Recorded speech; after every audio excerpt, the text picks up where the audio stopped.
Okay, डक्सन ने कहा और रिसीवर रख दिया। तो है ये असल डॉजिंग। इमरान ने ग्रुप को तो कनर अफरीदी की निगरानी में दिमाग में रखा हुआ है और मुख्तलिफ कॉलें करवा कर यही जाहिर कर रहा है कि ग्रुप पाकिशिया में है। अगर लारक इमरान के बारे में बात ना करता तो फिर शायद मुझे हार्वर्ड की बात पर यकीन ना आता, लेकिन इमरान आसानी से ऐसे चक्कर चला सकता है कि दिमाग से होने वाली कॉल को मशीनरी पर पाकिशिया में ही जाहिर कर दे। डक्सन ने बड़बड़ाते हुए कहा। उसके साथ ही उसने डायरेक्ट फ़ोन का रिसीवर उठाया और तेज़ी से नंबर प्रेस करने शुरू कर दिए। Inquiry please. रब्ता कायम होते ही दूसरी तरफ से एक निस्वानी आवाज़ सुनाई दी। यहाँ से दिमाग का रब्ता नंबर दें, डक्सन ने कहा। तो दूसरी तरफ से रब्ता नंबर बता दिया गया। डक्सन ने क्रैडल दबाया और फिर टून आने पर उसने नंबर प्रेस करने शुरू कर दिए।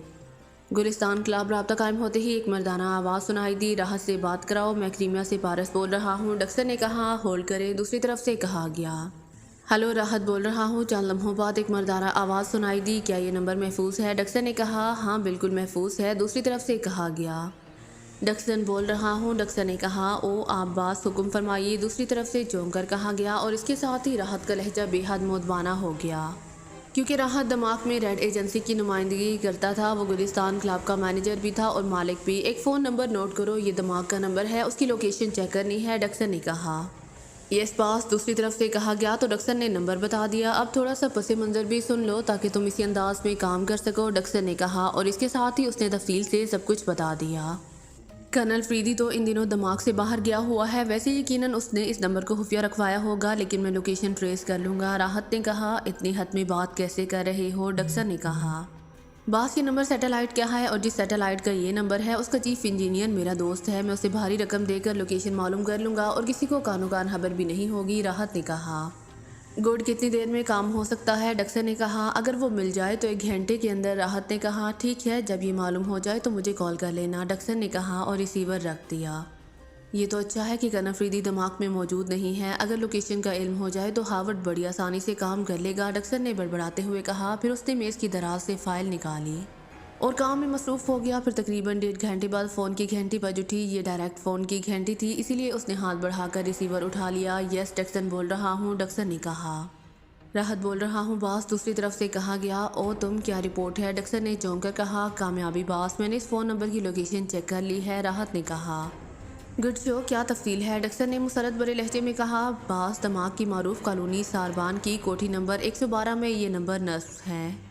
डॉक्टर यूसुफ अजीज़ के नाम पर है और ये कोठी डॉक्टर यूसुफ अजीज़ की रहाइश गाह है। राहत ने कहा किस तरह मालूम किया है? क्या आसानी से मालूम हो गया है? डक्सन ने कहा नहीं जनाब, मैंने पहले एक्सचेंज में ट्राई की लेकिन मुझे बताया गया कि ये टॉप सीक्रेट नंबर है। उसके बाद मैंने चीफ इंजीनियर से रब्ता किया और $10,000 देने पर उसने मालूम करके बता दिया। राहत ने कहा ठीक है, हार्वर्ड और गॉस्ट्री को तो तुम जानते हो। डक्सन ने कहा यस बास। दूसरी तरफ से कहा गया वो इस केस के सिलसिले में दिमाग पहुंच रहे हैं, मैं उन्हें कह दूंगा कि वो तुमसे रब्ता कर लें।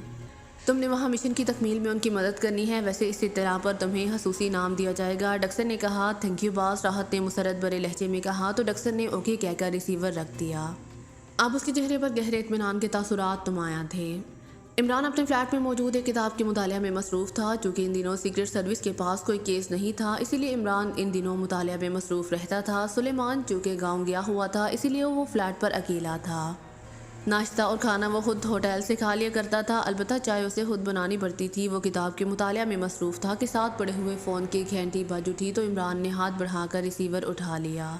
अली इमरान MSCDS याक्सन बाज़बाने खुद बोल रहा हूँ। इमरान ने किताब पर नजरें जमाए हुए कहा सुल्तान बोल रहा हूँ। दूसरी तरफ से सर सुल्तान की आवाज़ सुनाई दी तो इमरान बेख्तियार चौंक पड़ा, क्योंकि सर सुल्तान की आवाज़ और लहजे से शदीद सदमे की झलकियाँ नुमायां थीं।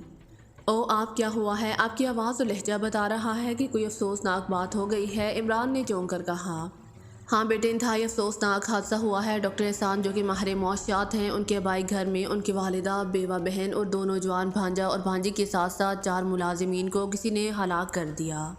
दूसरी तरफ से कहा गया तो इमरान बेख्तियार उछल पड़ा वेरी बैड, ये सब कैसे हुआ, कब हुआ है और आप तक इत्तला कैसे पहुंची? इमरान ने इंतहाई हैरत भरे लहजे में कहा यह वाक़या नीलमगढ़ में हुआ है। वहाँ की पुलिस ने यहाँ दारुल हुकूमत के आला अफसरान को इत्तला दी और इसमें उन्होंने डॉक्टर एहसान का भी नाम लिया। आला अफसरान ने स्टेट बैंक से मालूमात की तो ये मामला गवर्नर स्टेट बैंक के नोटिस में आया। उन्होंने वजारत ख़जाना के डिप्टी सेक्रेटरी बिशारत से बात की तो डॉक्टर बिशारत ने डॉक्टर एहसान के बारे में मालूमात हासिल करने के लिए मुझसे बात की, क्योंकि उन्हें कहीं से मालूम हो गया था कि डॉक्टर एहसान इन दिनों पाकिस्तान सीक्रेट सर्विस की तहवील में कोई मुल्की काम कर रहे हैं और सब ये जानते हैं कि सीक्रेट सर्विस से बातचीत मेरे जरिए होती है। इसी तरह मुझे मालूम हुआ तो मैंने फौरी तौर पर सदर साहब के नोटिस में ये बात लाई। वो भी बेहद अफसरदा हुए और उन्होंने इस सानहा के जिम्मेदारान को गिरफ्तार करने के अहकाम दे दिए हैं। अब मैंने तुम्हें फ़ोन इसीलिए किया है कि डॉक्टर एहसान को तुमने फ़ौरन इत्तला देनी है, सर सुल्तान ने कहा। पुलिस ने मुजरिमों का खोज लगाया है, इमरान ने कहा। सिर्फ इतना मालूम हुआ है कि वहाँ एक कार देखी गई है जिसमें एक गैर मुल्की जोड़ा सवार था। ये कार उस घर के करीब ही खड़ी रही जहाँ ये वारदात हुई है। इससे ज़्यादा मालूम नहीं हो सका, सर सुल्तान ने कहा। ठीक है, मुझे खुद वहाँ जाना पड़ेगा, इमरान ने कहा। और इसके साथ ही दूसरी तरफ से राब्ता ख़त्म होने पर उसने क्रैडल दबाया और फिर टून आने पर उसने तेज़ी से नंबर डायल करने शुरू कर दिए। उसके चेहरे पर गहरे गम के तासुरात नुमाया थे। यस, राब्ता कायम होते ही एक आवाज़ सुनाई दी। मैं पाकिस्तान से अली इमरान बोल रहा हूँ, डॉक्टर एहसान से बात कराएं, इमरान ने कहा। होल्ड करें, दूसरी तरफ से कहा गया। फिर चंद मिनट तक लाइन पर खामोशी तारी रही। इमरान समझ गया कि खसूसी इंतजामात की वजह से कॉल को चेक किया जा रहा होगा। हेलो, डॉक्टर एहसान बोल रहा हूँ। थोड़ी देर बाद डॉक्टर एहसान की आवाज़ सुनाई दी। डॉक्टर एहसान, मैं अली इमरान बोल रहा हूँ। आपके लिए एक ऐसी खबर है जिसे मैं सुनाने का हौसला नहीं कर पा रहा, लेकिन मुझे मालूम है कि आप वाकई इंतहाई बाहिम्मत और हौसलामंद हैं, इमरान ने कहा। उससे वाकई ये खबर डॉक्टर एहसान को बताते हुए इंतहाई जहनी उलझन महसूस हो रही थी। ओ क्या हुआ इमरान साहब, जल्दी बताएं प्लीज़, डॉक्टर एहसान ने इंतहाई घबराए हुए लहजे में कहा। आपकी वालिदा को डाकुओं ने शहीद कर दिया है, इमरान ने कहा। डाकुओं ने शहीद कर दिया है अम्मा को? ओ नहीं, ये कैसे हो सकता है? ओ डॉक्टर एहसान की हालत वाकई ख़राब हो गई थी। अल्लाह ताला आपको सब्र दे डॉक्टर एहसान साहब, जो मुकद्दर में लिखा हो बहरहाल वही होता है, इमरान ने बाकायदा अफसोस करते हुए कहा। ये हुआ कैसे, प्लीज़ तफसील बताएं, डॉक्टर एहसान ने कहा। अभी तफसील का इल्म नहीं है, मैं खुद वहाँ जाकर तफसील मालूम करूँगा, इमरान ने कहा। लेकिन मेरे भांजे नुमान को तो मेरे फ़ोन नंबर का इल्म है, कल मेरी उससे बात भी हुई है, मैंने उसे भी रात को फ़ोन करने का कहा था, लेकिन रात को मैं अहम काम में मसरूफ़ रहा, उसके लिए मुझे याद नहीं रहा। उन्होंने तो मुझे अभी तक फ़ोन भी नहीं किया, दूसरी तरफ से कहा गया। तो इमरान बेख्तियार चौंक पड़ा। ये उसके लिए नई बात थी कि डॉक्टर एहसान के भांजे को उनका फ़ोन नंबर मालूम था। डॉक्टर साहब, अब क्या बताऊं, आपकी वालिदा के साथ साथ आपकी हमशीरा और भांजी और भांजे को भी शहीद कर दिया गया है, इमरान ने कहा। तो दूसरी तरफ से उसे रिसीवर गिरने की आवाज़ सुनाई दी। तो इमरान ने बेख्तियार होंठ बेंच लिए। हेलो, चंद लम्हों बाद एक दूसरी आवाज़ सुनाई दी। यस, इमरान ने कहा। डॉक्टर साहब बेहोश हो गए हैं, आपने उनसे क्या बात की है? दूसरी तरफ से कहा गया। आप उनके ग्रुप के किसी दूसरे डॉक्टर को बुलाकर मेरी बात कराएं, इमरान ने कहा। डॉक्टर आगा से बात करें, चंद लम्हों बाद कहा गया। डॉक्टर आगा बोल रहा हूँ, चंद लम्हों बाद डॉक्टर आगा की आवाज़ सुनाई दी। इमरान, जो कि पहले मिस्र जाकर उनसे मिल चुका था, इसीलिए वो इस आवाज़ को पहचानता था और पाकिस्तान में भी उनकी मुलाकात हुई थी। अली इमरान बोल रहा हूँ, इमरान ने कहा। ओ इमरान साहब, आप क्या हुआ है? डॉक्टर एहसान अचानक बेहोश हो गए हैं, डॉक्टर आगा ने कहा। तो इमरान ने उन्हें तफसील बता दी। Oh very sad, really very sad, doctor Agha ने इंतहाई अफसोस भरे लहजे में कहा। आप सब मिलकर डॉक्टर साहब को हौसला बढ़ाएं, इमरान ने कहा। वो तो हम कर लेंगे, इतने बड़े हादसे के बाद जाहिर है फौरी तौर पर अब यहाँ मजीद काम नहीं हो सकेगा, और वैसे भी हम सबको शायद डॉक्टर साहब के साथ पाकिस्तान आना पड़े ताकि उनके ख़ानदान के इस दुख में शरीक हो सकें, डॉक्टर आगा ने कहा। ठीक है, आप आ जाए, मुझे कोई एतराज़ नहीं है, इमरान ने कहा। दूसरी तरफ से कहा गया और इसके साथ ही राब्ता ख़त्म हो गया। तो इमरान ने एक तवील सांस लेते हुए रिसीवर रख दिया। ये सब कैसे हुआ? वो गैर मुल्की कौन थे? इमरान ने बड़बड़ाते हुए कहा। फिर अचानक एक ख्याल के आते ही वो बुरी तरह चौंक पड़ा। ओ बिल्कुल ऐसा ही होगा, ये कार्रवाई हावर्ड ने की होगी, उसने यकीनन डॉक्टर एहसान के भांजे से फ़ोन नंबर मालूम कर लिया होगा, इमरान ने बड़बड़ाते हुए कहा और उठ खड़ा हुआ। उसके चेहरे पर अफसरदगी के साथ साथ गुस्से के तासुरात भी थे, क्योंकि अगर ये कार्रवाई हावर्ड ने की है तो उसके नुक्ता नज़र से ये इंतहाई घटिया हरकत थी। दमाग की एक रहायशगाह में हावर्ड और गॉस्टी दोनों मौजूद थे। वो दोनों आज ही पाकिस्तान से यहाँ दमाग पहुँचे थे और ये रहायशगाह उन्होंने एक प्रॉपर्टी सिंडिकेट के ज़रिए हासिल की थी। उनकी शर्त के मुताबिक प्रॉपर्टी सिंडिकेट वालों ने एक जदीद मॉडल की कार भी रहायशगाह में पहुँचा दी थी और वो दोनों इस कार में सवार होकर मखसूस मार्केट से जाकर अपने मतलब का असलहा भी खरीद कर ले आए थे, ताकि किसी भी वक्त अगर माहिरीन के ग्रुप के खिलाफ हरकत में आना पड़े तो उन्हें किसी किस्म की परेशानी ना हो। वो दोनों यहाँ असल शक्लों में थे, उन्होंने अपने मेकअप ख़त्म कर दिए थे, क्योंकि यहाँ इमरान नहीं था जो उन्हें पहचानता था। गो उन्हें मालूम था कि कर्नल फरीदी यहाँ मौजूद है, लेकिन चूंकि उनका कभी कर्नल फरीदी से आमना सामना नहीं हुआ था, इसीलिए उन्हें यकीन था कि कर्नल फरीदी उन्हें नहीं जानता होगा। अब पहले फ़ोन नंबर के मुताबिक उसकी लोकेशन ट्रेस की जाएगी, तभी काम आगे बढ़ सकेगा। गॉस्टी ने कहा, मैं पहले चीफ को फ़ोन कर लूँ। उसने कहा था कि दिमाग पहुँचते ही उसे फ़ोन कर लिया जाए। मेरा ख्याल है कि वो अपने ज़राए से ज़्यादा आसानी से लोकेशन चेक करा सकता है, इसीलिए यकीनन उसने लोकेशन चेक करा ली होगी, हावर्ड ने कहा। तो गॉस्टी ने इस बात में सर हिला दिया। हावर्ड ने रिसीवर उठाया और नंबर प्रेस कर दिए। इंक्वायरी प्लीज, एक निस्वानी आवाज़ सुनाई दी। एक्रीमिया का राब्ता नंबर बता दें, हावर्ड ने कहा। तो दूसरी तरफ से दिमाग से एक्रीमिया का राब्ता नंबर बता दिया गया। तो हावर्ड ने क्रैडल दबाया और फिर टून आने पर उसने तेज़ी से नंबर प्रेस करने शुरू कर दिए। ये राब्ता कायम होते ही रेड एजेंसी के चीफ डक्सन की आवाज़ सुनाई दी, जो कि हावर्ड ने डायरेक्ट फ़ोन के नंबर प्रेस किए थे, इसीलिए बराह रास्त चीफ ने ही रिसीवर उठाया था। हावर्ड बोल रहा हूँ बास, दिमाग से, हावर्ड ने कहा। कहाँ से बोल रहे हो, क्या होटल से? चीफ ने पूछा। नो सर, मैंने और गॉस्टी ने यहाँ पहुंचकर एक प्रॉपर्टी सिंडिकेट के जरिए एक कोठी हासिल की है और अब हम इस कोठी में मौजूद हैं, हावर्ड ने कहा। क्या फ़ोन नंबर है तुम्हारा? दूसरी तरफ से पूछा गया। तो हावर्ड ने फ़ोन पीस पर मौजूद फ़ोन नंबर बता दिया। मैं भी थोड़ी देर बाद तुम्हें फ़ोन करता हूँ, दूसरी तरफ से कहा गया और इसके साथ ही राब्ता ख़त्म हो गया। तो हावर्ड ने रिसीवर रख दिया। क्योंकि उसने नंबरों के आखिर में लाउडर का बटन भी प्रेस कर दिया था, इसीलिए गॉस्टी भी सारी बातचीत बखूबी सुन रही थी। क्या मतलब, चीफ ने ऐसा क्यों कहा है? गॉस्टी ने हैरत भरे लहजे में कहा। चीफ इस अहम मिशन में मुख्तात रहना चाहता होगा, हावर्ड ने कहा। और फिर 4-5 मिनट बाद फ़ोन की घंटी बज उठी तो हावर्ड ने रिसीवर उठा लिया। यस हावर्ड बोल रहा हूँ, हावर्ड ने कहा।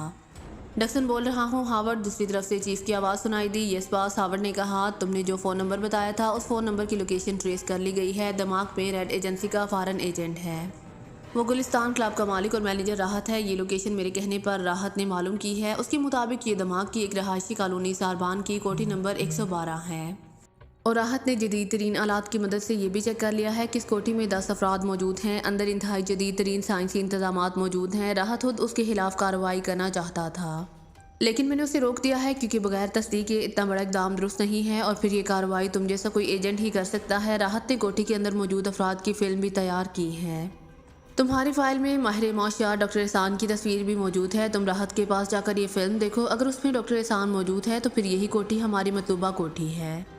इसे तुम मिसाइलों से उड़ा दो और अगर ऐसा ना हो तो फिर तुम इसका हिफाजती निज़ाम ब्रेक कर दो और अंदर बेहोश कर देने वाली गैस फायर करके वहाँ मौजूद तमाम लोगों का मेकअप स्पेशल मेकअप वॉशर से वॉश करो, क्योंकि हो सकता है कि उन्हें यहाँ मेकअप में रखा गया हो। अगर मेकअप वॉश हो जाए तो उनका खात्मा कर दो, चीफ डक्सन ने पूरी तफसील से बात करते हुए कहा। यस बास, हावर्ड ने जवाब देते हुए कहा। तुम्हारा फ़ोन नंबर मैंने राहत को बता दिया है और तुम्हारे बारे में भी बता दिया है। तुम गुलिस्तान क्लब में जाकर उससे मिलो और फिर तमाम कार्रवाई करो। राहत तुम्हारे तहत काम करेगा, डक्सन ने कहा। यस बास, हावर्ड ने जवाब दिया और दूसरी तरफ से राब्ता ख़त्म हो जाने पर उसने रिसीवर रख दिया। आओ गोस्टी, अब काम का वक्त आ गया है, हावर्ड ने कहा। हमें पहले इस कोठी का चक्कर लगाकर राहत के पास जाना चाहिए, गोस्टी ने उठते हुए कहा। क्यों, कोई खास वजह? हावर्ड ने चौंक कर पूछा। हमें खुद एक नज़र इस कोठी की लोकेशन देख लेनी चाहिए, इस तरह उसके खिलाफ कार्रवाई का मंसूबा बनाते हुए हासिल आसानी हो जाएगी, गोस्टी ने कहा। तो हावर्ड ने इस बात में सर हिला दिया। थोड़ी देर बाद उनकी कार सारबान कॉलोनी में दाखिल हो रही थी। चूँकि हावर्ड पहले बार कई बार दमाग आ चुका था, इसलिए ये जगह उसके लिए नई नहीं थी। वो उसकी सड़कों और कॉलोनियों से अच्छी तरह वाकिफ था। सारबान कॉलोनी में दाखिल होकर वो मुख्तलिफ सड़कों से गुजरते रहे और आखिरकार हासिल तगो दो के बाद वो इस कोठी को ट्रेस कर लेने में कामयाब हो गए, जिसके बारे में चीफ ने बताया था। ये नीले रंग की एक मतवसत टाइप की कोठी थी। इसका फाटक बंद था। गेट पर डॉक्टर यूसुफ अजीज़ के नाम की प्लेट मौजूद थी। वो कार चलाते हुए इस कोठी को देखते हुए आगे निकल गए। फिर कुछ फासले पर जाकर उन्होंने साइड पर कार मोड़ दी और अब वो इस सड़क पर पहुंच गए जो इस कोठी के अकब से गुजरती थी। अकबी तरफ से कोठी की 4 दीवारी खासी ऊंची थी। ये कोठी तो मुझे हाल ही दिखाई देती है, गोस्टी ने कहा। तो हावर्ड उछल पड़ा। ओ मेरे जहन में भी ये बात आई है। उस पर छाई हुई खामोशी कुछ अजीब सी लगती है, हावर्ड ने कहा और इसके साथ ही उसने कार काफ़ी आगे ले जाकर एक मखसूस पार्किंग में रोक दी। आओ इसे अच्छी तरह चेक कर लें, हावर्ड ने कहा। तुम कार ही में बैठो, मैं अकेली जाती हूँ, इस तरह किसी को शक नहीं पड़ेगा, गोस्टी ने कहा। तो हावर्ड ने इस बात में सर हिला दिया। गोस्टी कार से उतरकर तेज से कदम उठाती वापस कोठी की तरफ चली गई। पार्किंग ऐसी जगह पर थी कि वहां से कोठी का गेट वाज़े तौर पर नजर आ रहा था। गोस्टी सीधी गेट की तरफ बढ़ी चली जा रही थी। उसने गेट पर पहुंचकर कॉल बेल बजाई। चंद लम्हों बाद फाटक खुला और एक मुकामी आदमी बाहर आ गया। गोस्टी उससे बातचीत करती रही, फिर सर हिलाती हुई वापस मुड़ी तो वो आदमी वापस अंदर चला गया और गोस्टी वापस कार में आने के बजाय साइड गली में दाखिल होकर हावर्ड की नज़रों से गायब हो गई। हावर्ड खामोश बैठा हुआ था क्योंकि उसे गोस्टी की सलाहियतों का बखूबी इल्म था। फिर तकरीबन 20 मिनट बाद उसे कोठी का फाटक खुलते हुए देखा और फिर इस फाटक से गोस्टी बाहर आई तो हावर्ड बेइख्तियार चौंक पड़ा। गोस्टी ने वहीं फाटक पर खड़े खड़े उसे कोठी की तरफ आने का इशारा किया तो हावर्ड कार से उतरा और तेज तेज कदम उठाता कोठी की तरफ बढ़ गया। गोस्टी के इस तरह फाटक से बाहर आने का मतलब था कि गोस्टी ने साइड से अंदर बेहोश कर देने वाली गैस फायर की और फिर अकबी तरफ से ही अंदर गई और फिर फाटक से बाहर आ गई। हावर्ड जब फाटक पर पहुंचा तो गोस्टी इस दौरान वापस मुड़कर अंदर चली गई थी। फाटक खुला हुआ। हावर्ड कोठी के अंदर दाखिल हो गया। आओ हावर्ड, कोठी तो वाकई खाली है, बस ये एक चौकीदार यहाँ मौजूद है। अलबत्ता मैंने कोठी को चेक किया है, लगता है यहाँ काफ़ी लोग रहाइश पजीद रहे हैं, गोस्टी ने कहा। तो हावर्ड ने इस बात में सर हिला दिया। थोड़ी देर बाद हावर्ड ने खुद भी पूरी कोठी चेक कर ली। वहाँ वाकई ऐसे आसार मौजूद थे कि वहाँ काफ़ी तादाद में लोग रहते होंगे और वहाँ मशीनरी भी नष्ट हो रही थी जिसे अब उखाड़ लिया गया था। अब इस चौकीदार को होश में लाकर मालूम करना पड़ेगा। हावर्ड ने कहा, मेरा ख्याल है इसे उठाकर कार में डालें और गुलिस्तान क्लब ले जाएं। राहत इससे खुद ही सारी पूछगिछ कर लेगा। यहाँ किसी भी वक्त कोई भी आ सकता है। गॉस्टी ने कहा, तुम्हारी तजवीज़ भी ठीक है, लेकिन फिर मुझे यहाँ कार अंदर लेकर आना पड़ेगी। हावर्ड ने कहा, एक और काम हो सकता है कि यहाँ से राहत को कॉल करके उससे कहें कि वो इस आदमी को उठवा कर यहाँ से ले जाए। गॉस्टी ने कहा, कमाल है, तुम या तो बिल्कुल खामोश रहती हो, लेकिन जब काम करने पर आती हो तो तुम्हारा जहन इंतहाई तेज़ी से काम करने लगता है। हावर्ड ने कहा, मुझे काम करने का मौका ही कहाँ मिला है। गॉस्टी ने मुस्कुराते हुए कहा। तो हावर्ड ने रिसीवर उठाया और तेज़ी से नंबर प्रेस करने शुरू कर दिए। गुलिस्तान क्लब राब्ता कायम होते ही एक निस्वानी आवाज़ सुनाई दी। राहत से बात कराए, मैं हावर्ड बोल रहा हूँ। हावर्ड ने कहा, होल्ड करें। दूसरी तरफ से कहा गया और फिर लाइन पर खामोशी तारी हो गई। हेलो, मैं मैनेजर राहत बोल रहा हूँ। चंद लम्हों बाद एक मर्दाना आवाज़ सुनाई दी। क्या ये फ़ोन महफूज है? हावर्ड ने कहा, हाँ, आप कौन हैं? दूसरी तरफ से कहा गया, क्या तुम्हें मेरा नाम नहीं बताया गया? हालांकि मैंने बताया है कि मैं हावर्ड बोल रहा हूँ, रेड एजेंसी का हावर्ड। हावर्ड ने कहा, ओ आप? इस्तकबाली लड़की ने हार्ड बताया था। शायद उसे सुनने में गलती लग गई। मैं तो आपका मुंतज़िर था। चीफ ने फ़ोन करके मुझे बताया है कि आप दिमाग पहुंच चुके हैं। राहत ने इस बार मोतबाना लहजे में कहा, तुमने जिस कोठी के बारे में चीफ को बताया था, मैं उस कोठी से ही बोल रहा हूँ। हावर्ड ने कहा, क्या क्या कह रहे हैं आप? ये कैसे हो सकता है? दूसरी तरफ से राहत की हैरत से चीखती हुई आवाज़ सुनाई दी। जाहिर है उसके लिए ये इंतहाई सख्त ज़हनी धमाका था। मैं दुरुस्त कह रहा हूँ। तुमने कब इस कोठी को चेक कराया था? हावर्ड ने कहा, कल रात। क्यों? राहत ने कहा, इस वक्त कोठी खाली पड़ी हुई है। उसमें सिर्फ एक मुलाजिम मौजूद है और कोई नहीं है, लेकिन कोठी की हालत बता रही है कि यहाँ कुछ लोग रहते हैं और यहाँ मशीनरी भी रही है। इसलिए अब इस मुलाजिम से ही सब मालूमात हासिल करना होंगी। तुम इस आदमी को अपने क्लब ले जाने का इंतज़ाम करो, क्योंकि यहाँ कोई भी किसी भी वक्त आ सकता है। हावर्ड ने तेज़ लहजे में कहा। वेरी सैड, मैं तो खुद इस कोठी पर रेड करने का सारा इंतज़ाम किए बैठा था। बहरहाल मैं खुद आ रहा हूँ, राहत ने कहा और इसके साथ ही राब्ता ख़त्म हो गया। फिर थोड़ी ही देर बाद कॉल बेल बजने की आवाज़ सुनाई दी। हावर्ड ने खुद जाकर फाटक खोला। बाहर एक लंबे कद और भारी जिस्म का आदमी मौजूद था। साथ ही एक वैगन भी मौजूद थी। मेरा नाम राहत है, इस आदमी ने कहा। आ जाओ, मैं हावर्ड हूँ। हावर्ड ने पीछे हटते हुए कहा। तो राहत अंदर आ गया। ये गॉस्टी है और गॉस्टी ये राहत है। बरामदे में खड़ी गॉस्टी ने राहत का तारुफ कराते हुए हावर्ड से कहा और इन दोनों ने एक दूसरे से मुसाफिया किया। तुम वैगन अंदर लेकर आओ, फिर इस आदमी को इसमें डालो, हावर्ड ने कहा। तो राहत ने इस बात में सर हिला दिया और वापस मुड़ गया। उसने फाटक खोला, फिर वैगन को अंदर ले आया। वैगन से उतरकर उसने वापस जाकर फाटक बंद कर दिया और फिर वैगन में बैठकर उसने पोस्ट में ले जाकर उसे रोका और नीचे उतर आया। वो अंदर कमरे में बेहोश पड़ा है, गॉस्टी ने कहा। फिर राहत को साथ लेकर इस कमरे में गई और चंद लम्हों बाद वो दोनों बाहर आए। तो राहत के कांधों पर चौकीदार बेहोशी के आलम में लदा हुआ था। राहत ने उसे वैगन की अकबी सीटों के दरमियान लटा दिया। आपकी कार कहाँ है? राहत ने पूछा। वो पास ही पार्किंग में। तुम चलो, हम तुम्हारे पीछे आ रहे हैं, लेकिन तुमसे रब्ता कैसे होगा? हावर्ड ने कहा। आप काउंटर पर अपना नाम बताएंगे तो आपको मेरे ऑफिस पहुंचा दिया जाएगा, राहत ने कहा। और इसके साथ ही उसने वैगन में बैठकर उससे मोड़ा, जबकि इस बार हावर्ड ने आगे बढ़कर खुद ही फाटक खोल दिया और राहत वैगन बाहर ले गया। तो हावर्ड ने फाटक बंद कर दिया। आओ गॉस्टी, हावर्ड ने छोटे फाटक की तरफ बढ़ते हुए कहा।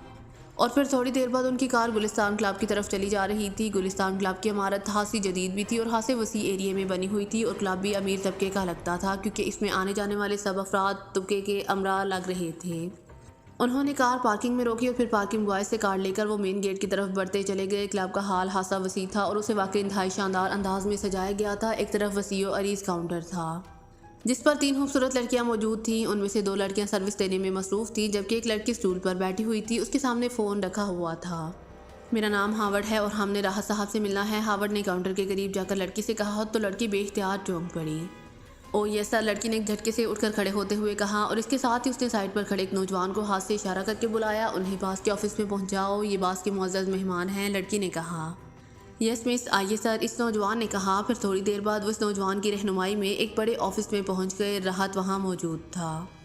आइए जनाब, मैं आप ही का मुंतज़िर था ताकि इस चौकीदार से मालूमात हासिल की जा सके, राहत ने उठते हुए कहा। तो हावर्ड ने इस बात में सर हिला दिया और फिर थोड़ी देर बाद वो एक लिफ्ट के जरिए एक बड़े तहखाने में पहुंच गए, जहां एक राड वाली कुर्सी पर वो चौकीदार झकड़ा हुआ मौजूद था। उसकी गर्दन ढलकी हुई थी। इसे पानी पिलाओ राहत, ये होश में आ जाएगा, गॉस्टी ने कहा। तो राहत ने वहां मौजूद आदमी को हुक्म दिया। उस आदमी ने अलमारी में से पानी की भरी हुई बोतल निकाली। फिर इस आदमी का सर ऊपर उठाकर उसने ज़बरदस्ती उसका मुंह खोला और पानी की बोतल उसके मुंह में डाल दी। जब कुछ पानी उसके हलक में उतर गया तो उसने बोतल हटाई और उसे एक साइड पर रख दिया, जबकि हावर्ड, गॉस्टी और राहत तीनों उसके सामने पड़ी हुई कुर्सियों पर बैठ गए थे। थोड़ी देर बाद उस आदमी के जिस्म में हरकत के आसार नमूदार होना शुरू हो गए थे। फिर उसने कराहते हुए आंखें खोल दी। उसके साथ ही उसने लाशौरी तौर पर उठने की कोशिश की, लेकिन जाहिर है रॉड्स में जकड़ा होने की वजह से वो सिर्फ कसमसा कर ही रह गया। क्या नाम है तुम्हारा? हावर्ड ने उससे मुहातिब होकर कहा। तुम कौन लोग हो? ये खातून तो गेट पर आई थी, उसने गॉस्टी की तरफ गौर से देखते हुए हैरत भरे लहजे में कहा। मैंने तुम्हारा नाम पूछा है, हावर्ड ने सख्त लहजे में कहा। मेरा नाम रमज़ी है, उस आदमी ने जवाब दिया। इस कोठी में मौजूद अफराद कहाँ गए हैं? हावर्ड ने पूछा। वो पाकिस्तान गए हैं, रमज़ी ने जवाब दिया। तो हावर्ड बेख्तियार चौंक पड़ा। कितने अफराद रहते थे यहाँ? हावर्ड ने पूछा। आप कौन हैं और क्यों ये सब कुछ पूछ रहे हैं? इस बार रमज़ी ने कदरे संभले हुए लहजे में कहा। मास्टर, अलमारी से कोड़ा निकाला और इसकी बोटियाँ उड़ा दो। इस बार राहत ने इस आदमी से मुखातिब होकर कहा जिसने रमज़ी के हलक में पानी डाला था। इस पास इस आदमी ने कहा और तेजी से मुड़कर अलमारी की तरफ बढ़ गया। ये क्या कर रहे हो? मैं तो बेगुनाह हूँ, मैं तो प्रॉपर्टी डीलर का मुलाजिम हूँ, रमज़ी ने घबराए हुए लहजे में कहा। अगर तुम सब कुछ सच बता दो तो तुम्हें खामोशी से वापस पहुंचा दिया जाएगा, वरना तुम्हारी एक एक हड्डी तोड़ दी जाएगी और तुम सब कुछ बताने पर मजबूर हो जाओगे, हावर्ड ने सख्त लहजे में कहा। मैं बता देता हूँ, मुझे मत मारो, मैं बेगुनाह हूँ। रमज़ी की हालत अब ज़्यादा ख़राब हो गई थी क्योंकि मास्टर ने अलमारी से जो कोड़ा निकाला था उसकी शक्ल इस कदर खौफनाक थी कि रमज़ी की हालत उसे देखते ही ख़राब हो गई थी। आखिरी मौका है तुम्हारे पास, बताओ, हावर्ड ने कहा। वहाँ मुझ समेत 10 अफराद रहते थे, जिनमें से मुझ समेत 4 मुलाजिम थे, जबकि 6 साहब थे। वो 6 के 6 साहब तहखाने में बैठकर तवील बातें करते रहते थे और टाइप करते रहते थे। उनमें से बड़ा पाकिस्तान का रहने वाला था, उसका नाम डॉक्टर एहसान था। कल पाकिस्तान से अचानक फ़ोन कॉल आई तो डॉक्टर एहसान कॉल सुनकर बेहोश हो गए। मुझे पता चला कि पाकिस्तान में डाकुओं ने डॉक्टर एहसान की माँ, बहन, भांजी और भांजी को हलाक कर दिया है। जिसकी इत्तला मिलते ही डॉक्टर एहसान बेहोश हो गए। फिर जब उन्हें होश में लाया गया तो सब साहिबान ने मिलकर उन्हें हौसला दिया। फिर डॉक्टर एहसान ने पाकिस्तान फ़ोन किया तो इन सब ने पाकिस्तान जाने का फ़ैसला कर लिया। उसके बाद चंद लोग आए और उन्होंने वहाँ मौजूद तमाम मशीनरी उखाड़ दी और गाड़ियों में डालकर चले गए। सारी रात काम होता रहा। सुबह को जब ये कोठी खाली करके और सामान लेकर एयरपोर्ट चले गए, जहाँ से उन्होंने अपना अलहदा जहाज़ किराए पर लिया और पाकिस्तान चले गए। बाकी मुलाजिम भी फारिग कर दिए गए। मैं चूँकि वहाँ प्रॉपर्टी डीलर की तरफ से चौकीदार था, इसीलिए मैं वहाँ रहा। रमज़ी ने पूरी तफसील बताते हुए। आज सुबह गए हैं? हावर्ड ने पूछा। जी हाँ, आज सुबह मैं खुद उनके साथ एयरपोर्ट गया था, रमज़ी ने कहा।